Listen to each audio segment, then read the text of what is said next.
Welcome to our session on how to bring animal agriculture and animal welfare to the climate negotiation. I'm Elodie Guillon. I'm the network manager for World Animal Protection Food System Campaign, and I will be moderating this session. I'm joined by three colleagues. First, Stephanie from Humane Society International will introduce the impact of industrial livestock production on greenhouse gas emission and climate change. Stephanie is a UK Public Affairs and Campaign Officer for Humane Society International and works across government policies relating to food system and animal agriculture. She was responsible for leading the UK political advocacy for COP26, highlight the cow in the room of climate negotiation, which is industrial livestock production. In her role, she also works to protect animal welfare standards in UK trade agreements and to improve national farm animal welfare regulation. Stephanie is based in London.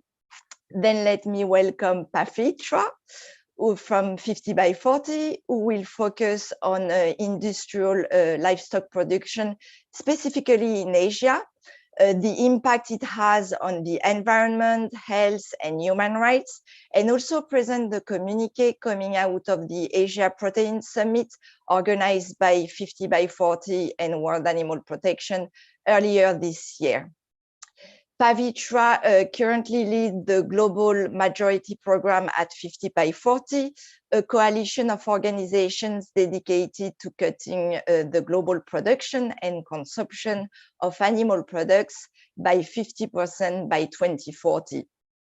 Pavitra previously worked at the FIAPO, the Federation of Indian Animal Protection Organization, and also for TechnoServe, where she worked on a livelihood enhancement project for smallholder farmers in India. And Pavitra is based in Delhi. And finally, we will have Voshita, who will explain how the global climate negotiation work and provide recommendation on how to get involved and bring animal welfare and animal agriculture into the debate. Voshita is the executive director of SLYCAN Trust and is also an attorney at law specializing in public international law. She has over a decade of experience in working on climate change at national and international level with a special focus on the UNFCCC process and other related climate international processes.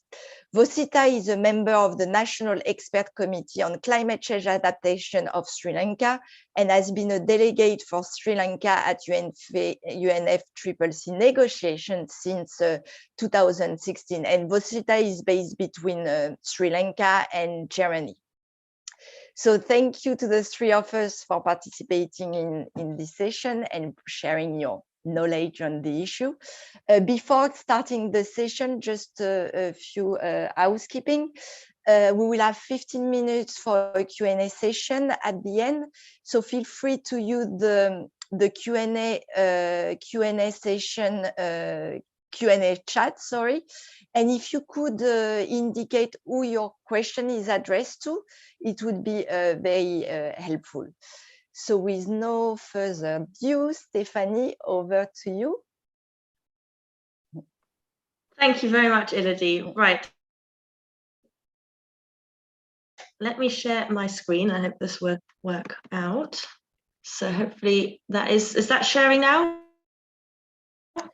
Not yet. Elodie, can you give me a thumbs up? Yeah, I will give you a thumbs up when it's up.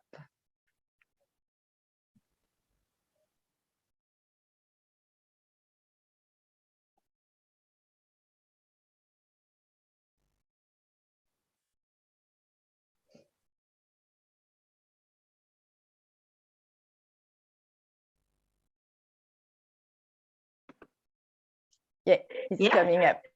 It's loading. Fantastic. It's all right. Yeah. So thanks, Elodie. Brilliant.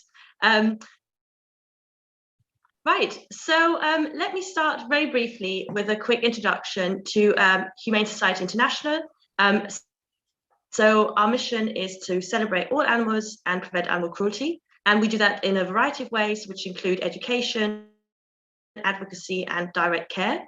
And we have programs that protect wildlife, animals used in research, companion animals, animals affected by natural disasters, and of course, farm animals. And as you can see from this map, we are one of the largest international animal protection organizations, active in more than 50 countries. And for the Asia region that includes Vietnam, Singapore, Malaysia, Thailand, the Philippines, and India. So I want to start by briefly looking at what we mean by animal welfare, especially for farm animals, and also sustainability. So the World Organization for Animal Health defines animal welfare as the physical and mental state of an animal in relation to the conditions in which it lives and dies. And it can be difficult to measure the level of welfare for an animal, but there are some primary risks for the welfare of farm animals in particular. So barren and unsustainable environments, inappropriate diets, painful procedures such as dehorning or debeaking, space limitations and overcrowding, slaughter, breeding and genetics, often to maximize productivity, early weaning, transport, and also compliance and transparency of the farming operations themselves. So when we think about how sustainability relates to animal welfare, first of all, when we think traditionally of sustainability, we consider only the environmental aspect of the definition, but there are two other aspects that this term really encompasses, and that's the social and the economic dimensions. And animal agriculture impacts all three of those. So a sustainable food system is one that fulfills the need of current generations without compromising the needs of future generations, while ensuring that balance between the economic growth, environmental care, and social well-being. And you can see here a definition from the Food and Agriculture Organization of Sustainable Agricultural Development. And what we see is that the FAO has included those different aspects, so the social, economic, and environmental aspects in its definition, but also that it highlights that sustainability is not just for the environment, but also about future-proofing and about creating a more resilient food system moving forward. And we'll come next to the point that higher animal welfare should be the baseline of such a food system. Oh, one moment. So yes, how does better animal welfare play into sustainable food systems? According to the FAO, higher animal welfare should be one of the key outcomes of operating a sustainable food system. So they say, of fundamental importance, food system activities need to contribute to the advancement of important socio-cultural outcomes, such as nutrition and health, traditions, labor conditions, and animal welfare. And in the next slide, we'll explore why strong animal welfare is the baseline of a sustainable food system. So if we look at the proportion that livestock makes up of countries' total agricultural output, we can see that animals are one of the main products, in inverted commas, that we produce globally. And that's especially true for the global north. So you can see 40% for livestock. And what we often forget is that animal welfare and livestock productivity are actually closely interlinked. But in today's intensive farming systems, animal welfare is often sacrificed in the name of maximizing productivity and profit.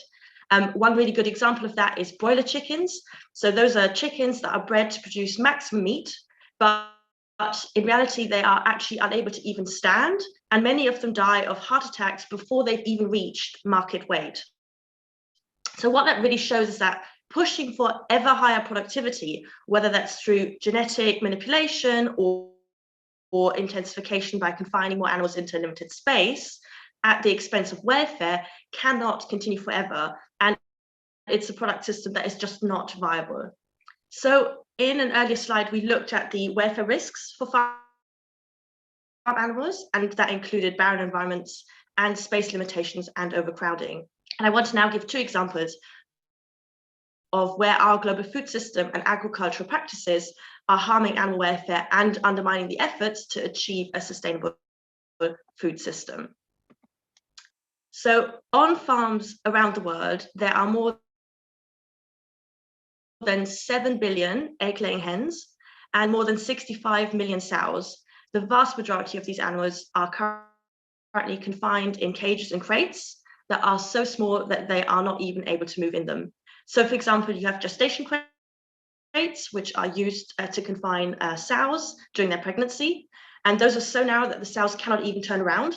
Yet they are kept in those cages for up to, those crates for up to 114 days at a time. And given a sow is typically pregnant 2.5 times per year, if you do the maths, that means 78% of every year she spends in a crate.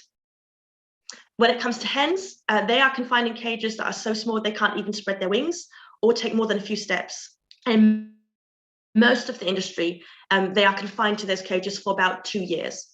So what you can see is that these animals are unable to engage in nearly all important natural behavior, such as walking, lying down, nesting, and foraging. And as a consequence, they suffer tremendously, both physically and psychologically, because they are spending nearly their entire lives in such physically and behaviorally restricted conditions. And we know that these animals are ones that are sentient, intelligent, and sociable. And we also know that viable alternatives exist, and that transitioning to alternative systems has been shown to be economically viable for producers. So what this really requires is a global effort to change. And HSI is working with farmers, companies, and policymakers to promote cage and crate-free farming systems. And this continues to be a top priority for us. And you will see in a second, in the next slide, why. So this slide shows laying hen and pig production in Southeast Asia, and specifically for the 6 countries that we are active in. And this is based on data that was published by the FAO. So if we look at the number of laying hens produced in the countries, we can see that there has been a steady increase across all countries, and especially in India, so the dark green going up very dramatically. For pigs, we can see that the number of animals slaughtered has risen in most countries. There was a brief post-2016 dip, which is likely linked to the culleds that followed the 2018-2019 outbreak of African swine fever, which was particularly bad in Asia. But overall, the number of animals has really increased. And what that means is we've got more animals that are being kept in those intensive farming systems. So now we've considered the impact of our farming and food systems on animal welfare. So let's have a look, what's the impact on the planet? And I'm afraid it's not good news. So the breadth of the livestock sector's impact has been largely underappreciated. The intensive animal agriculture sector doesn't only encompass breeding, raising, and slaughtering animals, but also producing feed crops, which require resources, as well as operating farms and machinery, and of course, processing, packaging, and transporting the products. And so animal agriculture is actually a leading cause of greenhouse gas emissions. It's responsible for at least 16.5% of all human-made greenhouse gas emissions, which is the same as all forms of transportation globally combined. And CO2 actually only makes up about 26% of those emissions. Others include nitrous oxide and methane. And I just want to pause on methane for a moment there, because methane is an extremely powerful greenhouse gas. It's produced through the digestive systems of ruminant animals, cows, sheep, and goats, and also through the use of animal waste as fertilizer. And it actually has the global warming potential over a 100-year period of up to 34 times that of CO2. And if you measure it over a 20-year period, methane has 86 times the global warming potential of CO2. And we know, according to the Global Methane Assessment Report, which was produced by the United Nations Environment Programme, that the livestock sector is responsible for around 1/3 of all of those man-made methane emissions. So based on the expected demand for animal proteins, which is increasing as you saw in the previous slide, farm animal production alone is projected to emit over 2/3 of the amount of greenhouse gases considered to be safe by 2050. But it's not just greenhouse gases that are an issue when it comes to animal agriculture, it's also water usage. So intensive farm animal production uses up large volumes of water, not just to hydrate the animals, but also to clean enclosures, dispose of waste, cool the animals, and process the products. And you can see those figures there on the slide, which compare animal proteins to plant-based proteins. Ones that are not on the slide is that it takes over 4,000 liters to produce 1 kilo of chicken and over 15,000 liters per kilo of beef. So just to put that into perspective. And according to the FAO, the livestock sector, and this is a quote, is probably the largest sectoral source of water pollution, contributing to eutrophication, dead zones in coastal areas, degradation of coral reefs, human health problems, emergence of antibiotic resistance, and many others. And so we've looked at the water. Next, land use. So the farm animal production sector is the single largest man-made user of land. Over 80% of farmland is used for livestock production, yet it only provides 18%, 1/8, of the world's calories and 37% of protein. And converting plant protein, like soy, into animal protein by feeding it to farm animals instead of feeding it directly to humans is extremely inefficient. Animal agriculture is also a leading driver of rainforest destruction globally. It's estimated that around 70% of the deforestation in the Amazon basin can be attributed to cattle ranching. And as a consequence, grazing animals and producing animal feed at that scale is a leading driver of habitat loss and therefore also of biodiversity loss.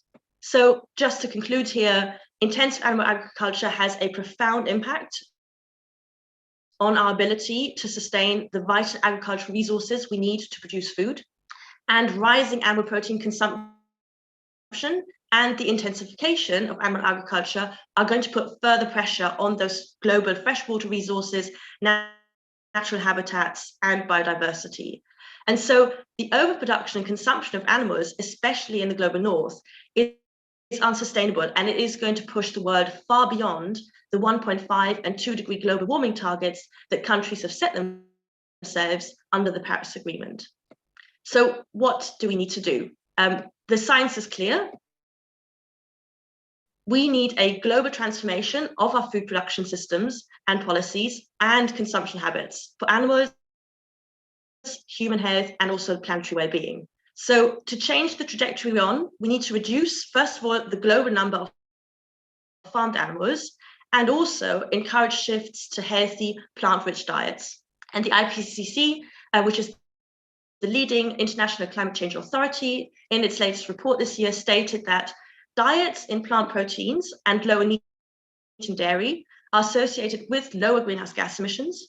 And they said that where appropriate, a shift to diets with a higher share of plant protein, moderate intake of animal source foods, and reduced intake of saturated fats could lead to substantial decreases in greenhouse gas emissions. And they also highlighted in their report the additional benefits of more plant-based diets, which would include reduced land occupation and nutrient loss, health benefits, and reduced mortality from diet-related non-communicable diseases. So a just transition from animal protein towards more plant-based protein really has to be at the heart of climate change discussions.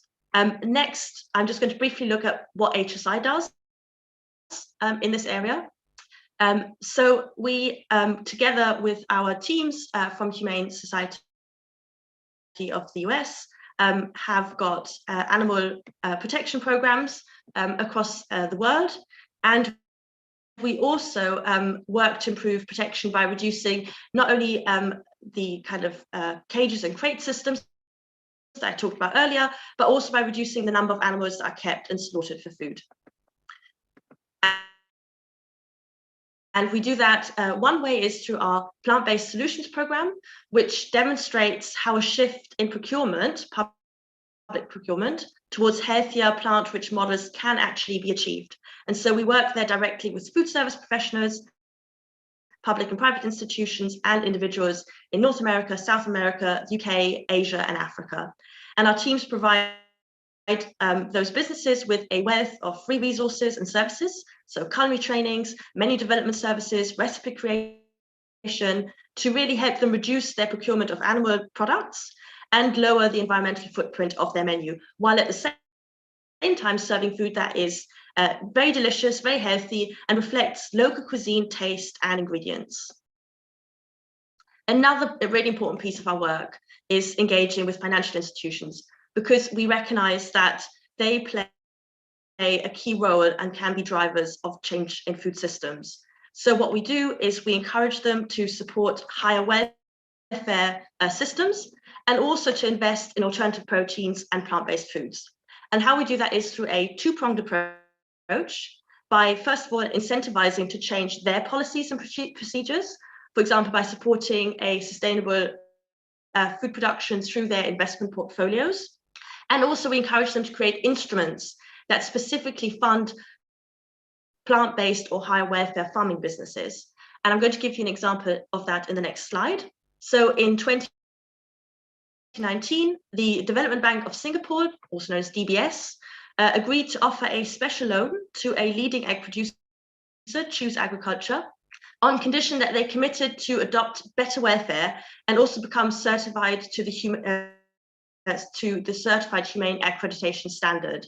And that was the first time that the country introduced a sustainability-linked loan for a small to medium-sized enterprise.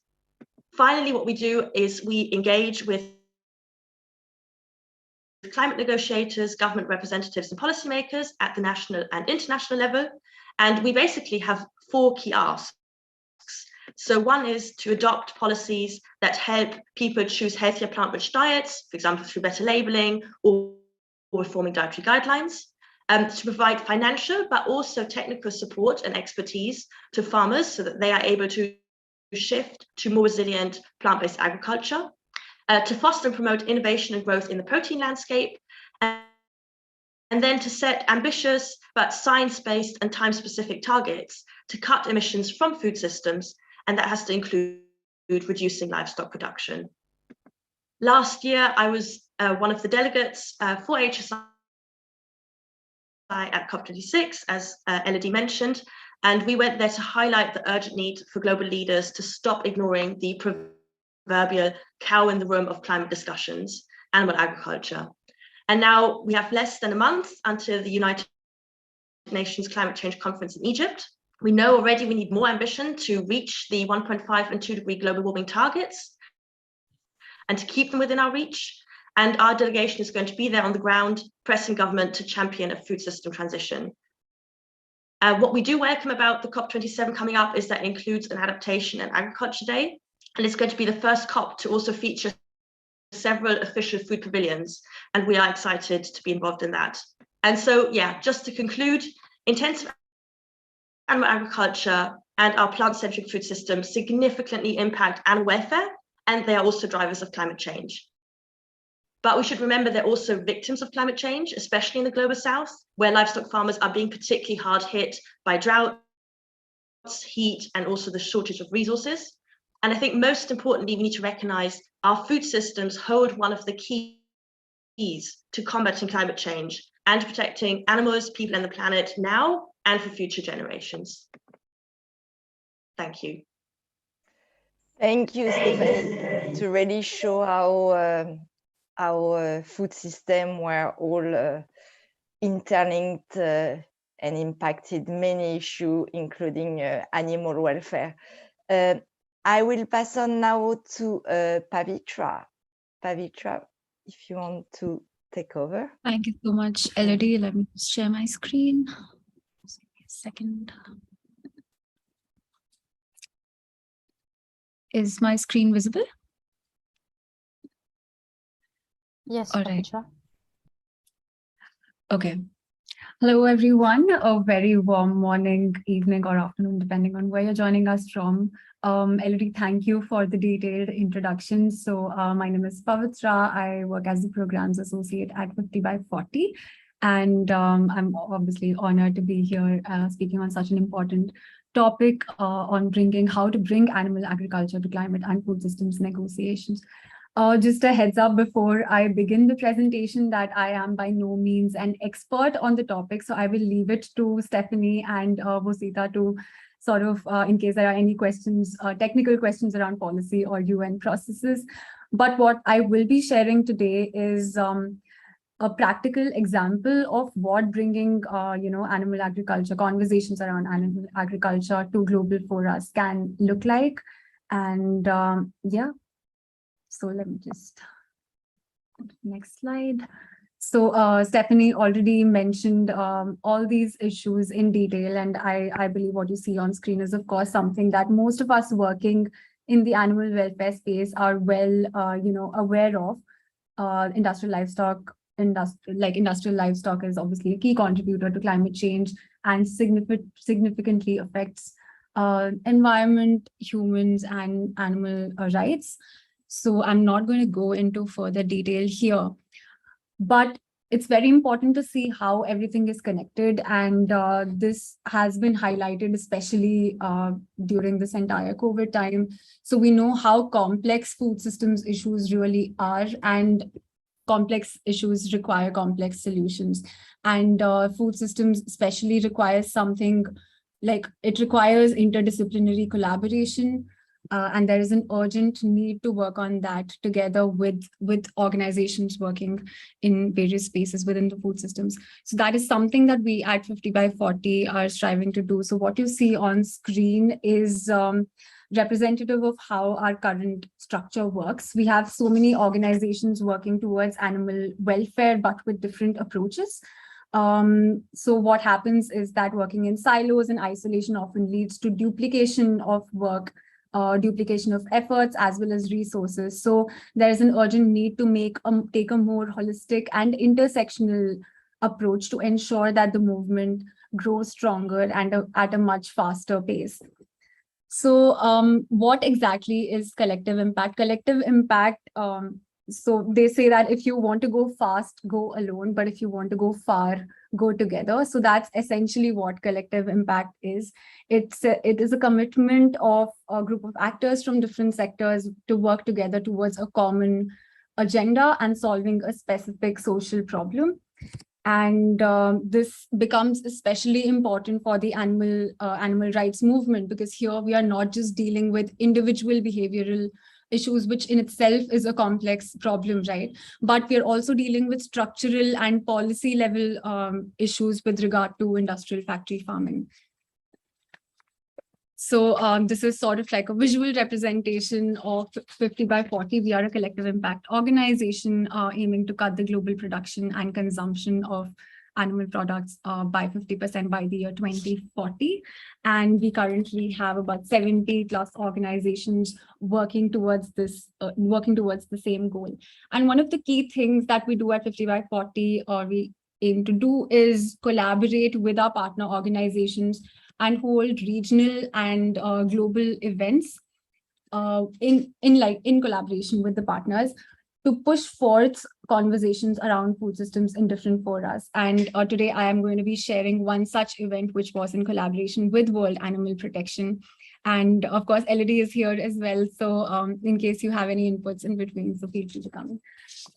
So somewhat based on the same principle of collective action, World Animal Protection and 50 by 40 hosted a 3-day Just Protein Transition in Asia Summit, which was to call on world leaders and the presidency at COP27 to put a halt to further expansion on factory farming and factory farming systems, especially in Asia. And it was also a call to transition to a just, humane, and a more sustainable protein system, because we feel that it's crucial to ensure that our global food system is in alignment with the goals of the Paris Agreement, with the goals of the UN Food System Summit, as well as the UN Sustainable Development Goals. So the idea was to build sort of like a common ask for a just protein transition, and we wanted to do it through formulating and collecting these asks in a communique, which will then be put forth to the COP27 this year. I don't need to repeat this, but for those of you who are new to the space, maybe COP is an international climate summit, which happens every year. And this is the 27th such meeting, so which is why it's COP27. So before I go into the communique, so the objective of the summit was essentially to co-create a shared vision for a just, sustainable, and humane food system.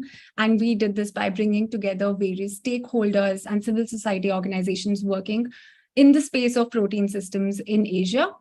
It was also an attempt to bring forth the voices of the global majority, countries in the global majority. And for this particular summit, we focused on countries in Asia and bring them to the forefront at the UNFCCC forum. We all know that there is an issue with representation at global forums, but countries in Asia are at like the forefront of getting impacted by all the climate change events that are happening, and they're happening at a very rapid pace. So it's important to have that representation, and it's important to bring out those stories and issues that are happening in countries in Asia at the global forum.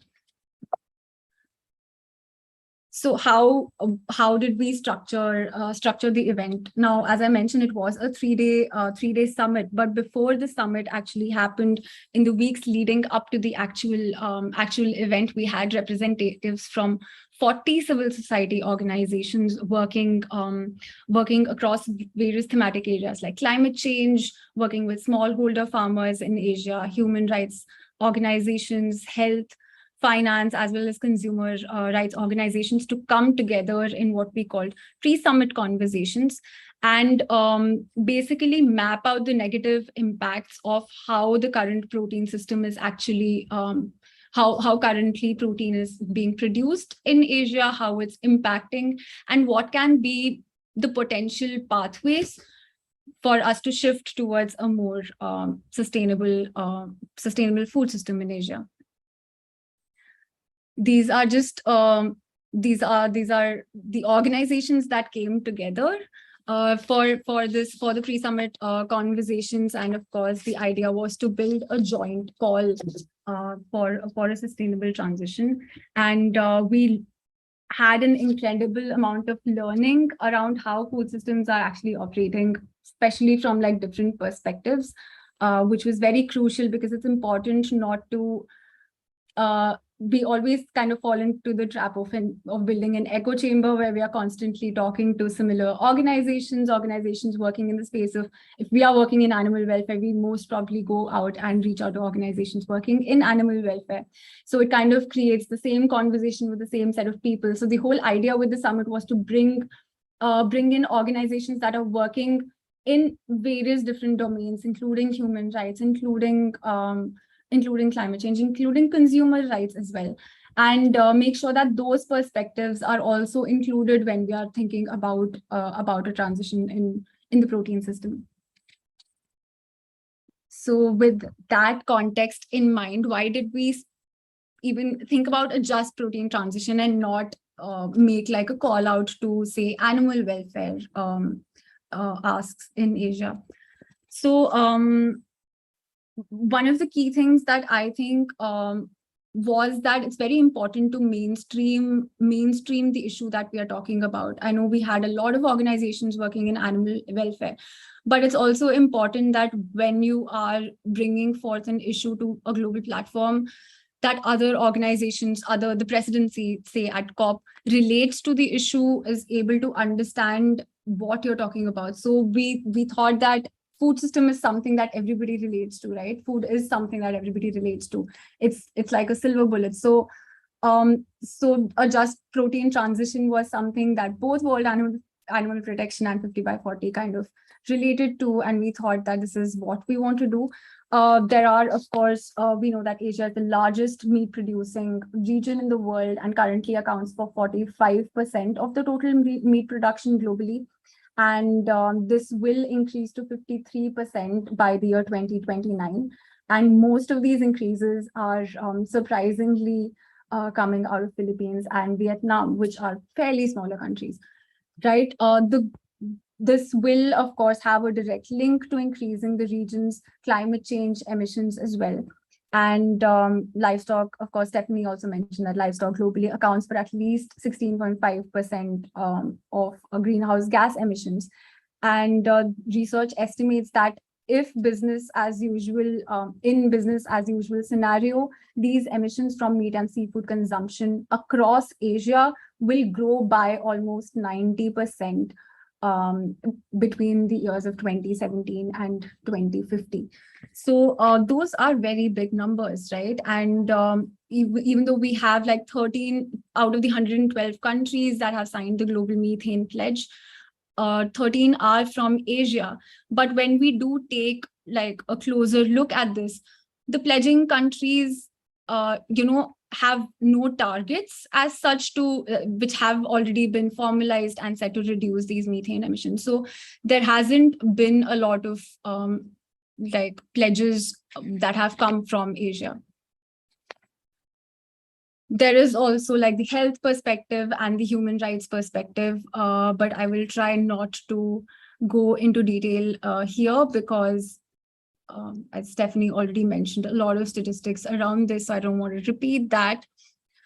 But when we did think about coming to the communique that came out of the summit, right? When we did think about how we want to sort of word the communique and draft the communique, one of the key things that we wanted to ensure was that each of our asks highlight the urgency of transitioning away from animal-based protein to a more plant-based protein, but also that this transition is based on the principle of equity and fair shares. So these are, we kind of made it twofold. One was that the transition of the food systems should be guided by the UNFCCC principle of common but differentiated responsibility, which essentially means that consumption of factory farmed meat and dairy must first be substantially reduced in countries, particularly in the global north, where there is high per capita consumption. And the focus on reduction of consumption should not fall on low-income countries or countries from the global majority.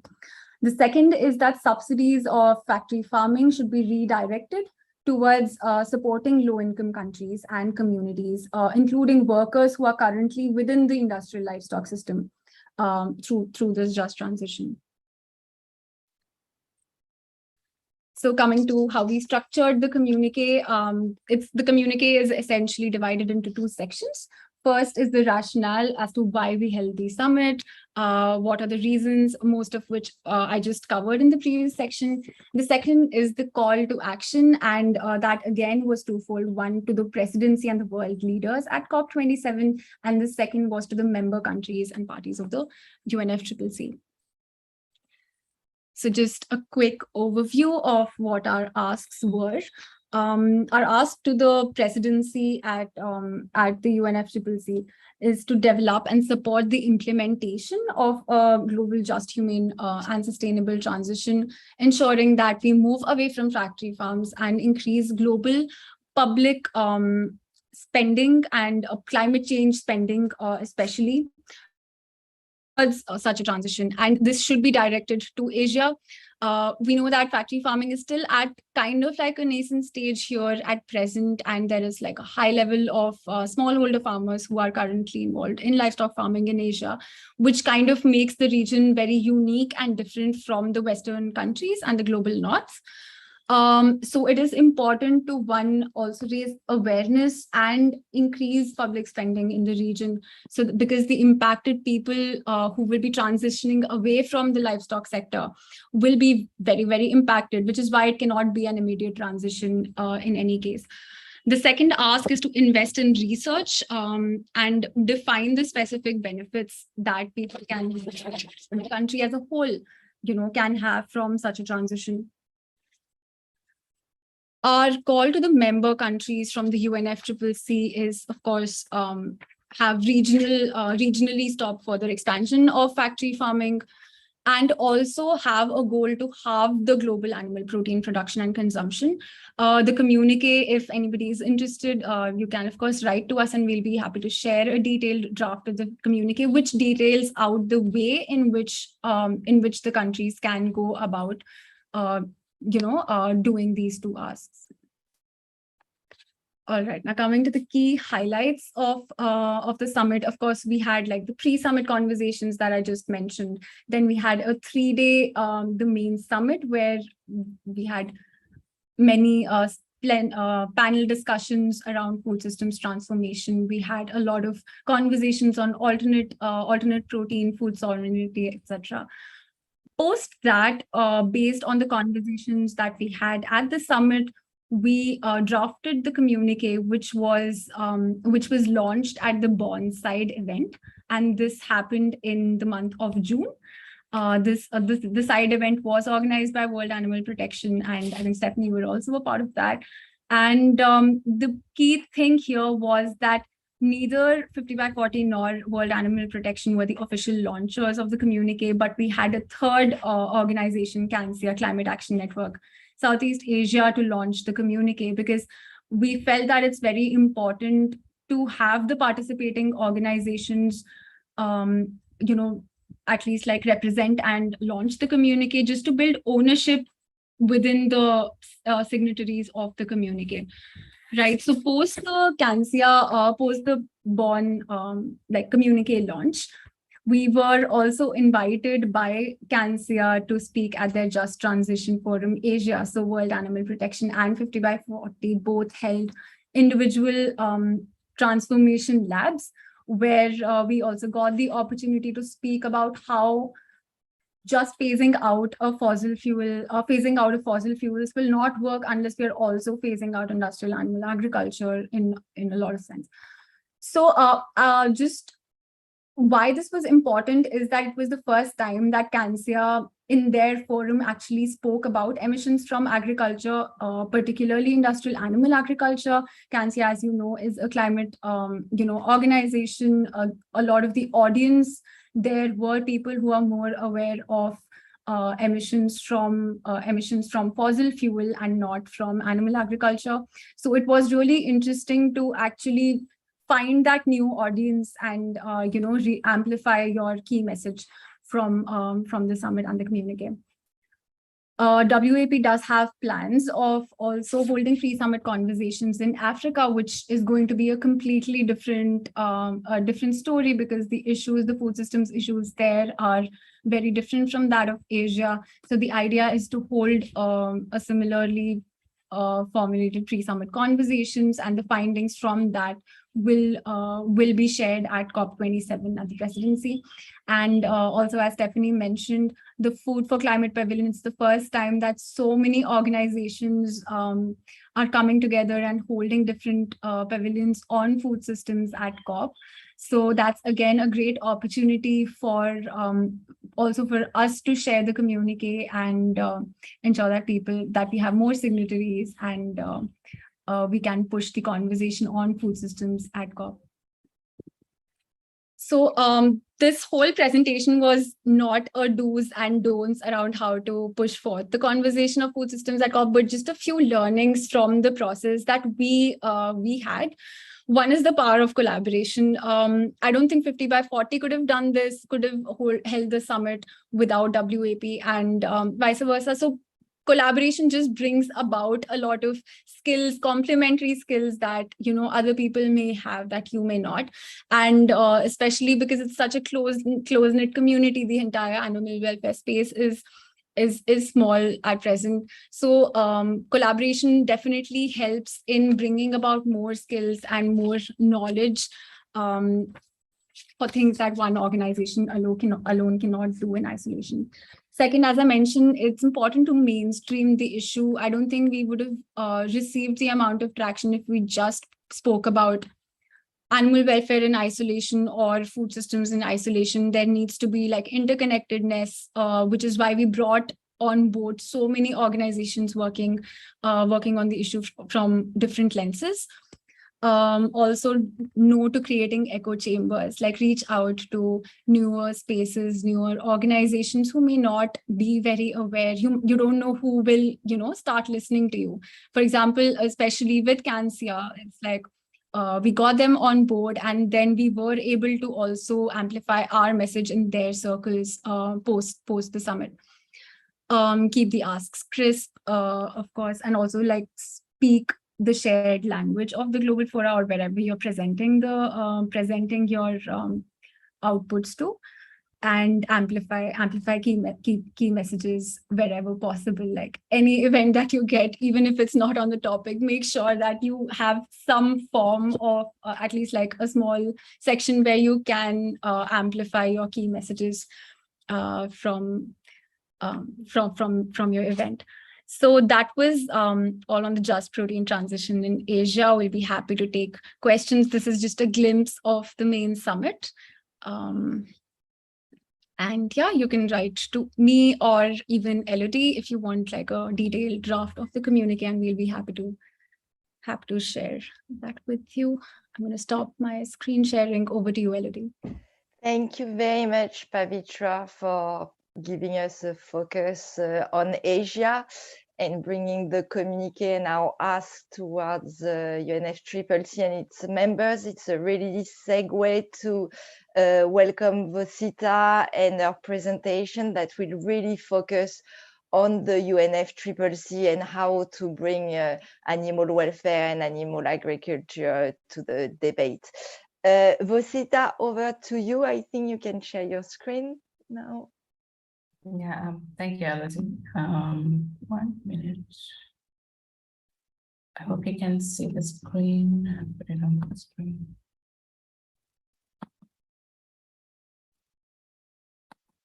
Can everyone hear me and see the screen?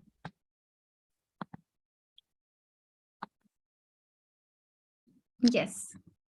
Right. Okay. Thank you. I'll keep it very quick. I think it's only 10 minutes left, and there's also question and answers. I'll skip some of the slides because this has been already mentioned, some of the elements that I have in my presentation. So the UNFCCC process, Stephanie and Pavitra both mentioned this.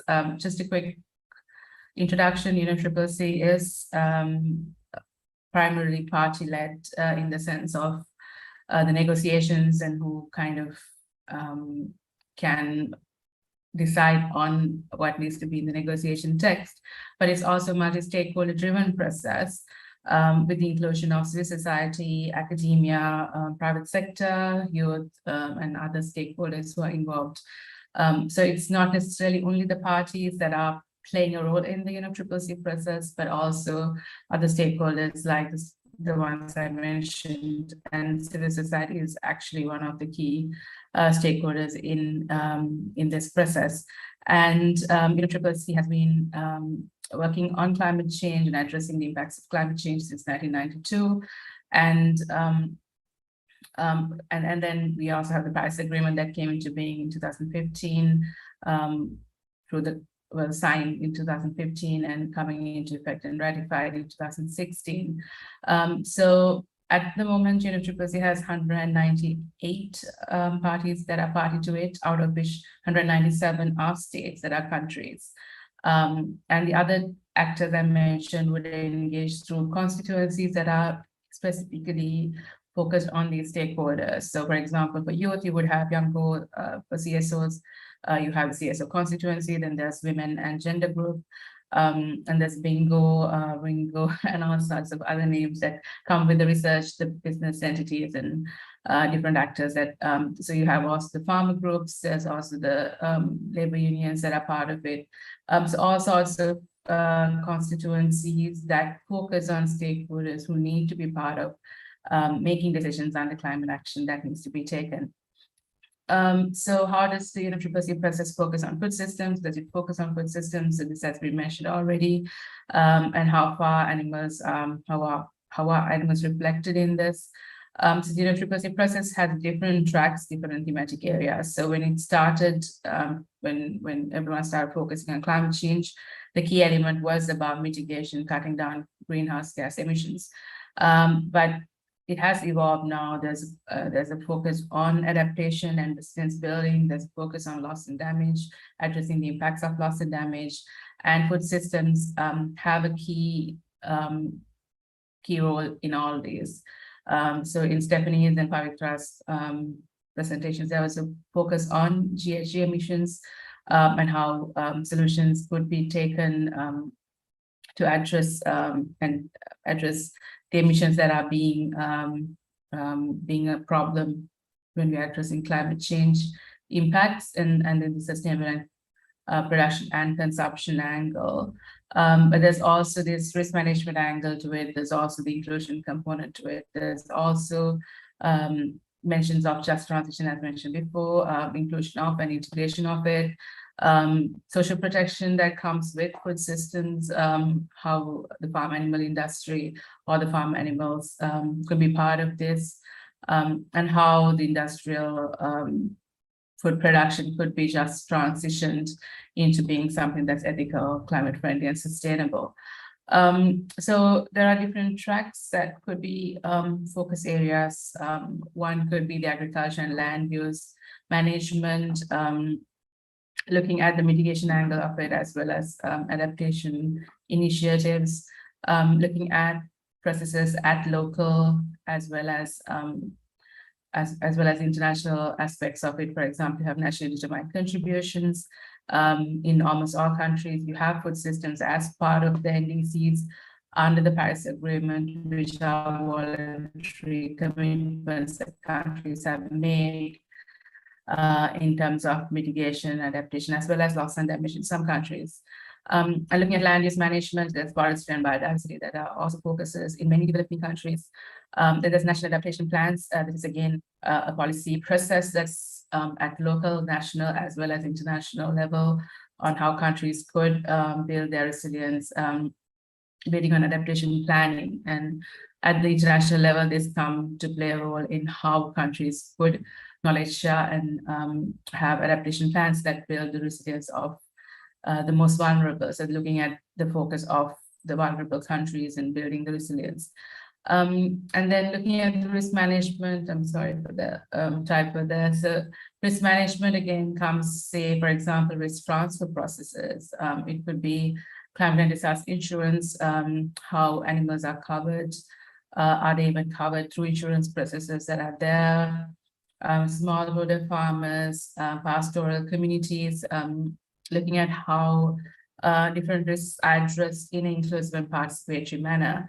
And then also how farm animals are looked at in risk management processes at policy level. This could be disaster or climate policies. And then looking at climate action, which is not necessarily under negotiations process, but also outside the negotiations. The UNFCCC has a lot of action that's happening. There's a campaign called Race to Net Zero, where businesses and different stakeholders are part of it. There's about 5,000 businesses part of it, civil society organizations. So different actors working towards scaling up climate action. Food systems are a focus of the work that's happening, and then also how different campaigns could focus on innovative processes that are like, say, plant-based food options, or looking at how sustainable options could be introduced to cut down emissions. And then looking at public-private partnerships.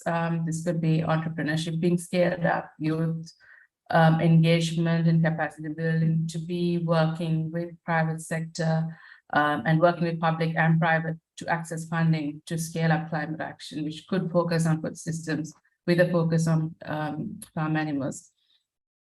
And then you also have the focuses, for example, on gender, which would have a focus on women and girls and other gender aspects related to agriculture, and then youth engagement, indigenous communities. That there's a platform that's there. So looking at pastoral communities and how they would address climate impacts, looking into the animal welfare of the animals would be something to look at.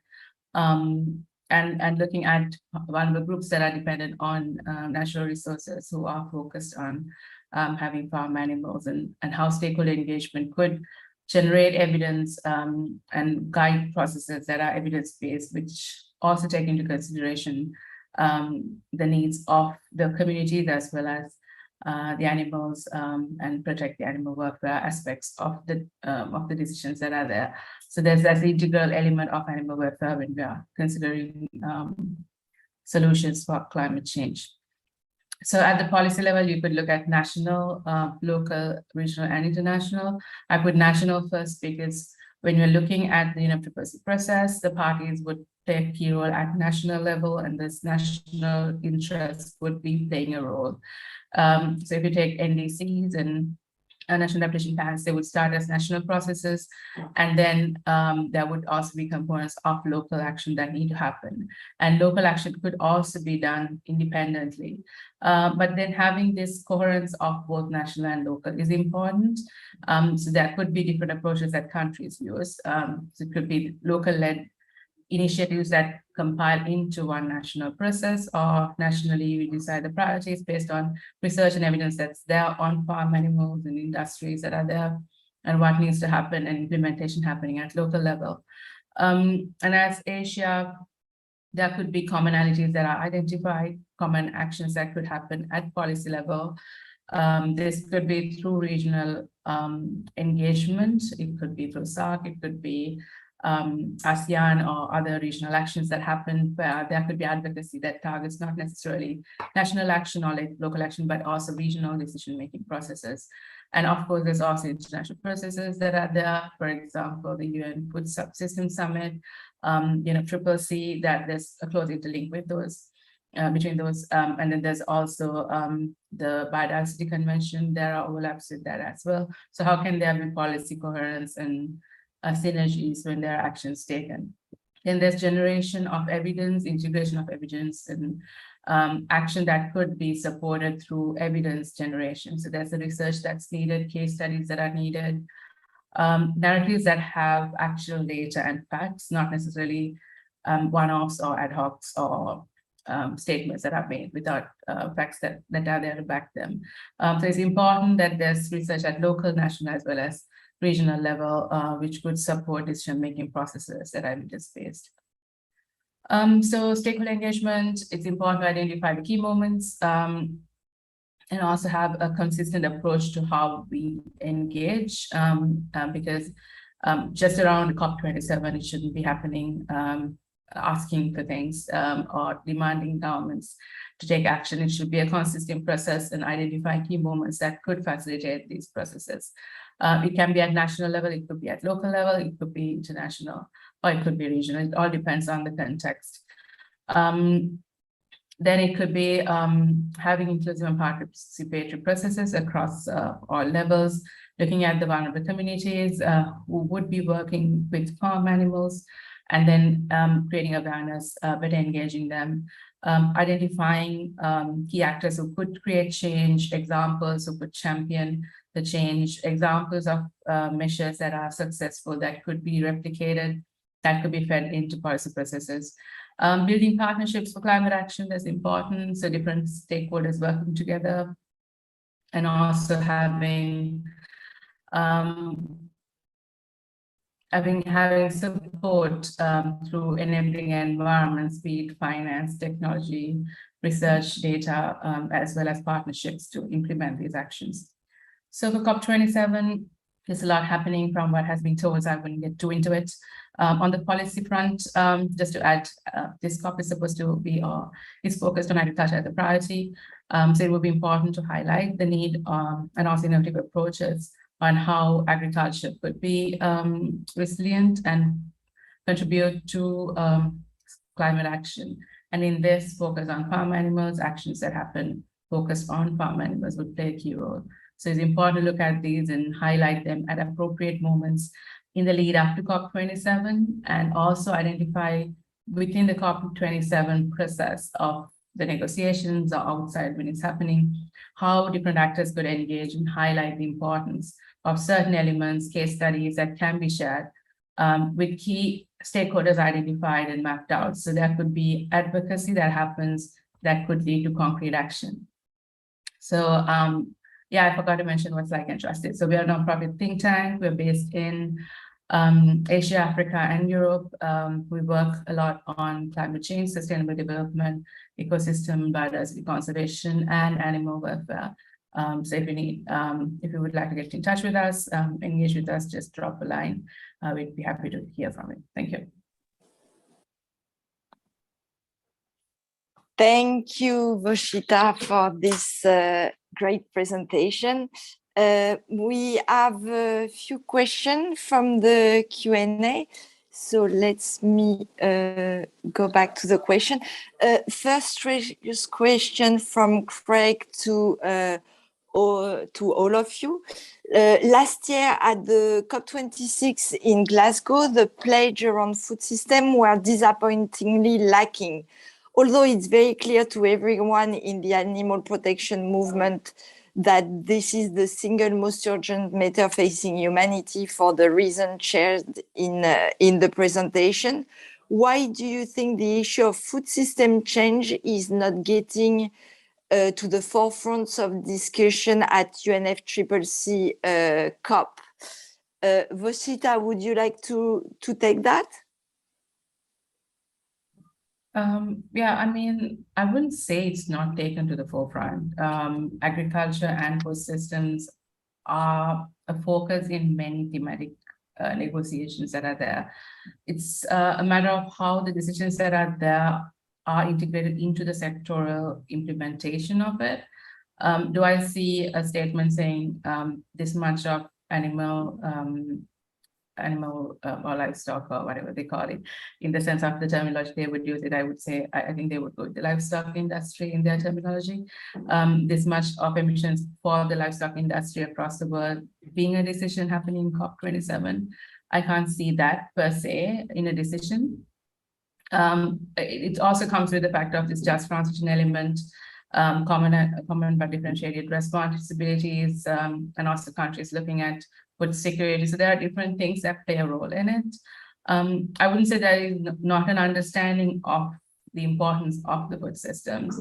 If you look at the adaptation component, there is a focus on it. If you look at the risk management component, there is a high focus on it.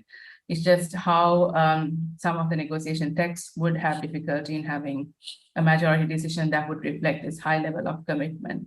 So that is where the role of having not necessarily out of a decision text, but outside the process, actions happening, like this race to net zero campaign commitments that come there.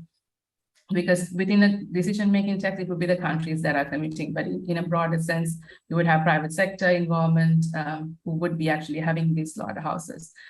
So we need to look at inside and outside the UNFCCC, the negotiations, and as well as outside. So I would say it's not that people have not understood the importance of the topic.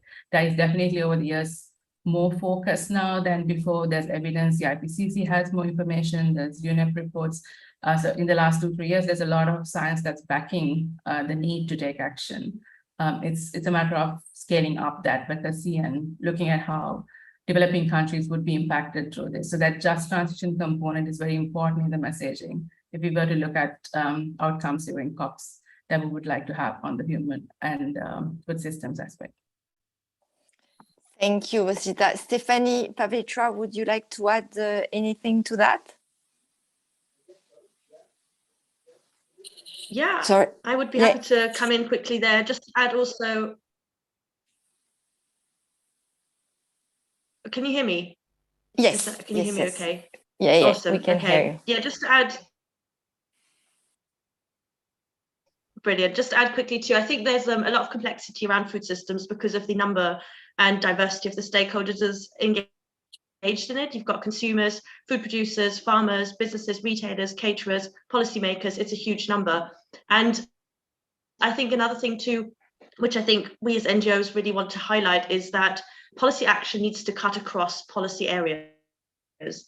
So at the moment, food systems are often, in my experience, sort of siloed into one particular area, but food cuts across environment, health, human health, business, and so on, so many different policy areas. And that's where we need to really get policymakers to act across them.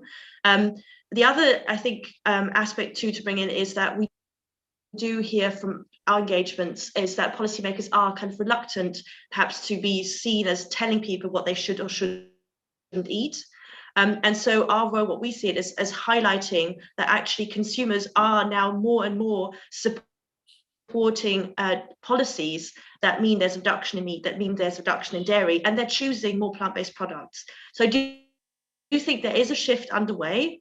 Particularly, we could see that, again, in the UK, where I'm based, masses of products coming out on supermarket shelves because there is an increased demand. So I think we can build a case to encourage policymakers based on what people want to eat, and also based on where businesses are seeing the trajectory going, that they should have the courage to put in those policies that we were talking about.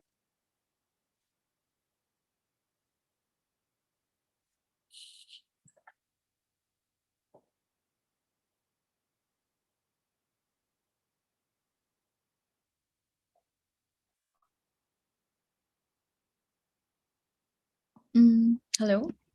Oh, Hello. I thought I muted. Yeah.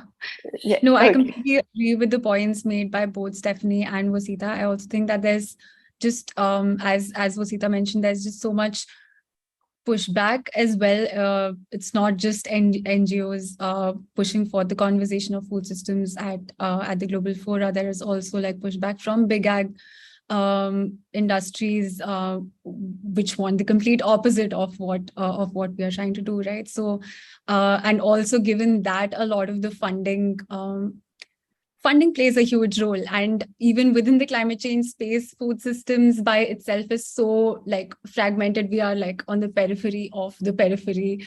The issue is just so it's sort of like an outlier. So, I think with the lack of funding, with also somewhat like a lack of coordinated effort as well from even within the NGO space, I would say. Essentially, there are like multiple reasons, and of course, like pushback from the big ag industries as well. Thank you. I just would like to turn to AFA team to know if we can take one more question. Do we still have time? Yes, yeah. Please go on. Okay, thank you.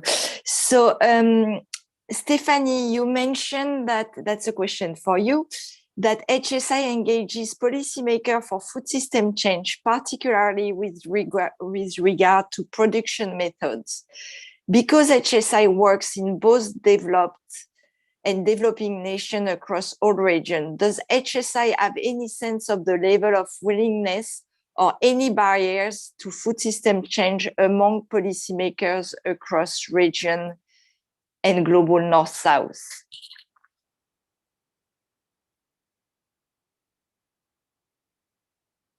I think you cut out at one point, Elodie. Could you repeat the second part of the question? Does HSI have any sense of the level of willingness or any barriers to food system change among policymakers across regions and global north-south? So I think I'm not quite sure if the person here is asking sort of for differences between the global north and the global south, or if they're asking for sort of general barriers. But I can certainly speak, I mean, as I mentioned just now, sort of, the reluctance of, especially I think in global north countries, there is a strong sort of reluctance, to tell consumers what products they should be buying, and also interfering with business, I think is, as Pavitra pointed out, there are kind of big interests here in the animal agriculture sector at play, and the the kind of farming voices are very strong. I think what we need to do is make a strong case that this is a movement that absolutely benefits farmers and food growers. This, a future-proof, sustainable food system is one that they desperately need, is one that our kind of broken food system is not contributing to at all. And so we are definitely calling for financial support, like I said, this sort of expertise and knowledge building for food growers that we need to be able to be part of that transition. We can't do it without them. They're absolutely at the base of things. So I think that is something that, you know, we need to kind of get that message perhaps more strongly across to policymakers, regardless of whether they're in the global north or in the global south. I think that's a really key message. Thank you, Stephanie. The next question is addressed to Vosita, and it's about how can CSO be better equipped to engage in guiding climate action at all levels? What key components could support effective engagement and concrete actions? LD, Vosita had to drop out of the call. Ah, okay. So let me move on to a question for you, Pavitra. Considering your work at 50 by 40, leading the global majority work, have you seen any changes in the last few years in the work of Asian CSO in regards to the impact of I guess increase of awareness of in industrial livestock production on animal welfare? Sure. So, I mean, I've been with 50 by 40 only for about a year, so I don't know if I can speak about the last couple of years. So, but what I can do is based on my own experience of working with FIAPO about 4 years ago, and where we are right now, I do see like a so I was working on the policy advocacy front, right, at FIAPO. I do see there is a lot of shift in the way that even animal welfare organizations are thinking about, you know, they are adopting a more systems approach now than before. Like earlier, it was a more siloed, isolated approach that we will only focus on animal welfare. Now there are a lot of animal welfare organizations also focusing on shifting to plant-based foods, or having campaigns around that front, having campaigns around food systems in general. So I think that shift of focusing on industrial animal agriculture as a whole and the impact of that on the environment, of that on health, public health, apart from animal welfare has definitely increased over the years. And this, I think this fact cuts across all animal welfare organizations that I know of, especially like I can speak of India at least. Like I can see Mercy for Animals having campaigns on food systems, corporate engagement campaigns. Even FIAPO has like corporate engagement campaigns, and also reaching out and speaking more about industrial livestock production and emissions, as opposed to just focusing on campaigns on animal welfare. The other shift is, of course, there's a huge increase in the number of youth who have started, you know, getting involved in the space, which is great. I think that I think movement building definitely works, especially in the space of animal welfare, and there can be like more focus on climate change there. Yeah, thanks, Pavitra. And just seeing with the Asia Farm Animal Day, I mean, it was started 3 years ago, and it's grown from strength to strength. And this year, in addition, is really impressive with a wide array of speakers with different expertise and presenting different subjects. So I think, yeah, Asia Farm Animal Day itself is a good example of this growing movement. Thank you. Do we have time for one last question, and then we could close after this? Yeah. Sorry, I can't see the chat because I'm on my phone. So I will take that last question. That's for Stephanie. In HSI's experience, is it harder to engage with a catering company than a financial institution to encourage them to be part of a food system change? Thank you. Yes, I can see my video's gone a bit strange, but never mind. So essentially, no. At the end of the day, whether it's a food company or a financial business, they are both businesses. One is selling financial products, and the other one is selling food products.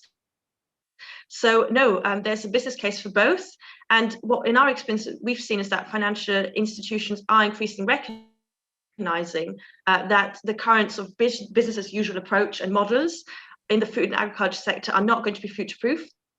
They're not going to be economically viable. So it's in their interest to shift their portfolios and to be putting their money, if you like, in businesses that are supporting, like we said, more high welfare food production, more plant-based food production, because that's where the future lies. So no, we're very optimistic, and I think also you can see, as Vasita was saying earlier, these different stakeholders, including financial institutions, are having a voice in the negotiations in the UNFCCC space, and are actually actively calling for policymakers to be supporting that shift and to be putting in those policies. So I think it's a really positive environment, and I think that's why COP27 is going to be really exciting, and I think there is definitely potential for scaling up ambition.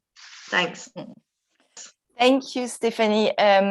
I think we're going to close here. I'd like to thank Stephanie, Voshita, and Pavitra for joining this session and sharing their knowledge with us, and a special thanks also to Asia for Animals team, who have done a fantastic job organizing this Asia Farm Animal Day 2022. So much work has gone behind the scenes, so well done to the team. Thank you very much all, and see you next year, I guess. Thank you so much, Elodie. Thank you. Thank you, everybody, Thank for you. joining Bye. us. Bye. Bye. Bye.